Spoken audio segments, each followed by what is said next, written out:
बिल्कुलै जितेको आन्दोलन थियो।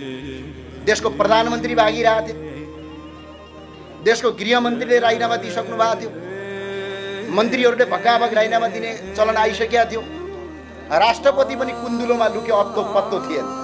तर एनजिओका साथीहरू आएर फेरि यो देशलाई द्वन्द्वमा लिनका लागि राजनीतिक मुद्दाभन्दा धेरै पर गएर सिर्फ एउटा कुर्सी मात्र परिवर्तन भयो, यसले फेरि द्वन्द्वको सिर्जना गर्छ। फेरि आन्दोलन हुन्छ। यसले कसरी हुँदैन? माग के थियो? त्यो 75 जना मरेका मान्छेलाई सोध, जो घाइते हुन् तिनीहरूका पीडितलाई सोध, जो मरे आज तिनका परिवारलाई सोध न, के थियो माग? सबभन्दा पहिला माग थियो प्रत्यक्ष निर्वाचित कार्यकारी प्रधानमन्त्री। दोस्रो माग थियो यो देशको सबभन्दा बढी आज खर्च केमा आउँछ भन्ने कुरा यहाँ अर्थविज्ञहरूलाई सोध्नुहोस् तपाईँ। आज 1 वर्षमा 4 खरब भन्दा बढी पैसा आज प्रदेशका नाममा खर्च हुन्छ। यो देशको आवश्यकता नै होइन, त्यो प्रदेश पालिराखेको छ।